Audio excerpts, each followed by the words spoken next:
Video like जरूर कर लीजिए और ऐसे वीडियो लगातार फ्री में पाने के लिए चैनल को तुरंत सब्सक्राइब कर लीजिए और बेल आइकन को जरूर टैप कर लीजिए ताकि आगे भी सारे वीडियो आपको मिलते रहे। यूट्यूब में फॉलो करते हैं तो प्लीज ये वाला फ्री टेलीग्राम चैनल जरूर ज्वाइन कर लीजिएगा। सारे नोटिफिकेशन सारे अपडेट यहीं पे आते हैं, ध्यान रखिए।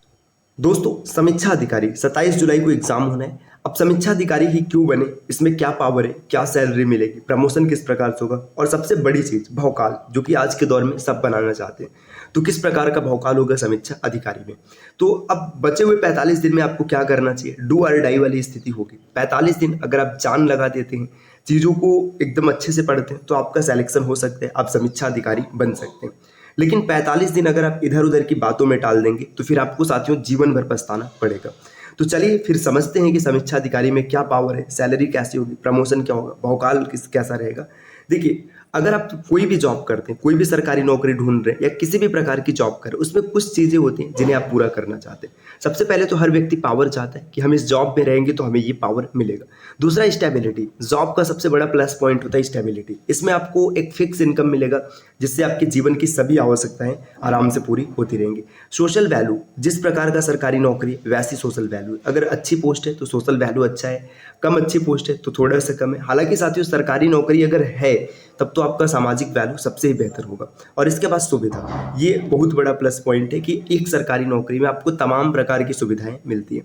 देखिए, प्रमोशन की बात करें, जो व्यक्ति समीक्षा अधिकारी बनेगा कुछ दिनों के बाद वो एसओ मतलब सेक्शनल ऑफिसर के तौर पर प्रमोट हो जाएगा। और उसके बाद सेक्रेटरी अलग अलग डिपार्टमेंट में अलग अलग तरीके से पोस्टिंग होती है और ये इसका भी लेवल होता है। ठीक, तो ये इसका प्रमोशन हो गया, मतलब आप सेक्रेटरी लेवल तक जा सकते हैं एक समीक्षा अधिकारी बन करके।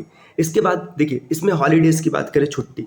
कोई भी आदमी जब नौकरी करता है तो सबसे बड़ा ये होता है कि हमें छुट्टी कितनी मिलेगी, काम कितना कम करना पड़ेगा। सरकारी नौकरी में आने के बाद तब तो भाई यही सबका हो जाता है कि कम से कम काम करना पड़े। तो जो समीक्षा अधिकारी की नौकरी ने 5 वर्किंग डेज है, इसमें सिर्फ 5 दिन आपको काम करना है। अब ऐसे समझिए कि जो आपकी छुट्टी है ना, सैटरडे और संडे, ये लगातार रहेगा। तो अब ऐसे समझिए 51 या 52 मान लीजिए सैटरडे और 52 संडे, 52 सप्ताह होता है तो 52 रख लेते हैं। 104 छुट्टी तो ऐसे निकल के आ गई।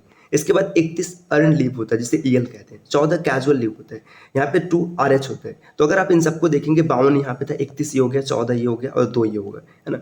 अब देखिए लगभग 150 के आसपास पहुंच गया। और जो वैसे त्योहारिक छुट्टियां होती, फेस्टिवल हो गया, है ना, कोई जयंती हो गई, जो छुट्टी होता है तो वो छुट्टी रहेगा ही रहेगा। ऐसे समझिए कि आप जो 1 वर्ष की नौकरी है ना, उसमें 6 महीने आपको नौकरी करनी है। 6 महीने नौकरी करनी है और 6 महीने आपको छुट्टी मिलेगी। तो आप अपने परिवार के साथ अच्छा खासा समय बिता सकते हैं। मतलब एकदम पूरी तरीके से आराम का काम होने वाला है। अब आगे देखिए, इसमें अगर सैलरी की बात करें तो सैलरी 80 से 85 हज़ार के आसपास मिलेगी आपको। लगभग 85 हज़ार की सैलरी है, काफ़ी तगड़ी सैलरी है दोस्तों। और ये जॉब नॉन ट्रांसफरेबल होता है, मतलब आपका ट्रांसफर नहीं होगा। एक बार लखनऊ में आपकी पोस्टिंग हो गई, इसके बाद लाइफ टाइम आप लखनऊ में रहेंगे। देखिए, अन्य नौकरियों में क्या समस्या होता है कि मान लीजिए आपकी सरकारी नौकरी लगी, एक बार आपकी पोस्टिंग मान लीजिए कानपुर में, यूपी के किसी मतलब डिस्ट्रिक्ट में, कानपुर के बाद आगे आपका पोस्टिंग वाराणसी में कर दिया गया, फिर प्रयागराज में कर दिया गया, फिर मतलब अलग अलग तरीके से मान के चलिएगा बस्ती में कर दिया गया, बहराइच में कर दिया गया। तो होगा क्या कि आपका ट्रांसफर लगातार हो रहा है। आपकी फैमिली, आपके बच्चे, मतलब आप अपने बच्चों को कैसे पढ़ाएंगे। जैसे इमेजिन कीजिए कि आप आज कानपुर में ड्यूटी कर रहे हैं, 2 साल या 3 साल बाद आपका ट्रांसफर करके आपको वाराणसी भेज दिया गया, तो ये वाली समस्या बनी रहती। लेकिन इसमें क्या होता है, ऐसा कुछ भी नहीं। इसमें 3 बीएचके का आवास आपको दिया जाता है अगर आप आवास में रहना चाहते हैं तब, नहीं तो फिर इसके बदले में आपको इसका भत्ता मिलेगा। तो काफ़ी बेहतरीन पोस्ट है। तो देखिए, अब इसके लिए करना क्या है, 45 दिन आपको जान कैसे लगाना है। सबसे पहले तो जिन साथियों का सिलेबस नहीं डन है, अगर अभी तक ऐसा कोई छूट रहा है जिन्होंने अपने सिलेबस को कवर नहीं किया है, तो क्या करें, वो जल्दी से जल्दी अपने सिलेबस को पूरा करें। जितनी भी चीज़ें छूट रही, आप कोशिश कीजिए कि आने वाले 15 दिनों में आप दिन रात एक कीजिए और 15 दिनों में आप सिलेबस पूरा कवर कर लीजिए। अगर आपने अब तक नहीं पढ़ा है तो फिर ये 15 दिन से ज़्यादा का समय नहीं लिया जा सकता। इसके बाद आगे आने वाले 10 दिनों तक ना आपको एकदम जान लगा के रिवाइज करना है, जितना भी आपने पढ़ा हुआ है रिवाइज करना है। और बीच बीच में आपको एक एक दिन टेस्ट देते रहना। और लास्ट का जो 20 दिन बचेगा, इसमें आपको सिर्फ और सिर्फ मॉक देना है। जितना हो सके उतना ज़्यादा से ज़्यादा मॉक दीजिए। दिन में 2 मॉक टेस्ट दीजिए, 3 दीजिए। अब मॉक देने का मतलब ऐसा नहीं कि खाली मॉक दे करके छोड़ देना है, इसका एनालिसिस कीजिए।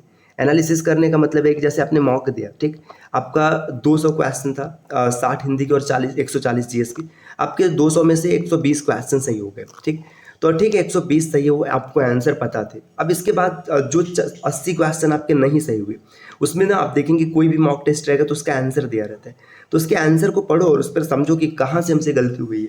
अच्छा, 120 क्वेश्चन जो आपने सही किया, इसमें जो क्वेश्चन तुक्के से सही हुए थे उन्हें भी आप देखिए कि इसका आंसर हमें नहीं आ रहा था, हमने तुक्का लगा दिया, सही हो गया, लेकिन इसका आंसर आना चाहिए। फिर आपको जो डिटेल सॉल्यूशन वहाँ पे दिया गया होगा उसमें से जो इंपॉर्टेंट पॉइंट है जो एग्ज़ाम में बनने लायक है, आप जब इतना मेहनत करेंगे ना तो आपको समझ में आएगा कि ये एग्ज़ाम में बनने लायक है। उसको आप अलग से नोट्स बना के रखिए और लगातार मेहनत कीजिए। बस देखिए साथियों, अगर आपको ROE का टेस्ट सीरीज परचेस करना है, आप चाहते हैं कि हम टेस्ट दें, तो आप स्टडी फॉर सिविल सर्विसेज की इस कोर्स को फॉलो कर सकते हैं। प्राइस मात्र 999 रुपये, और इसमें आपको 30 फुल लेंथ टेस्ट मिलेगा, 1 2 नहीं 30 टेस्ट का मतलब समझ रहे हैं, एक टेस्ट में 200 क्वेश्चन होंगे, 30 टेस्ट आप लगाएंगे ना, आपको 6000 क्वेश्चन मिल जाएंगे। ये साथियों जो 6000 क्वेश्चन है ना, इन्हीं 6000 क्वेश्चन में से आप देखेंगे एग्जाम में आपको 100 से कहीं ज़्यादा प्रश्न देखने के लिए मिलेंगे। या तो ये भी हो सकता है ना कि इसी सीरीज से उतने प्रश्न मिल जाए कि आपका कट ऑफ आराम से क्लियर हो जाएगा। इसके अलावा भी तमाम प्रकार के कोर्सेज चल रहे हैं, जैसे अगर आपको पढ़ाई करना है, आप चाहते हैं कि लास्ट 15-20 दिन हम पढ़ ले मन लगा के, तो उसके लिए भी आपको कोर्सेज मिल जाएंगे। यूपी PCS के अन्य एग्जाम के भी कोर्सेज चल रहे हैं, जिस एग्जाम की आप तैयारी कर रहे हैं उसके बारे में जानकारी प्राप्त कर सकते हैं। बस इसके लिए नीचे स्क्रीन पर जो नंबर दिख रहा है, आप इनमें से किसी भी नंबर पर कॉल या व्हाट्सएप कर कोर्स की जानकारी ले सकते हैं। मिलते हैं साथियों आपसे नेक्स्ट वीडियो में, तब तक के लिए नमस्कार।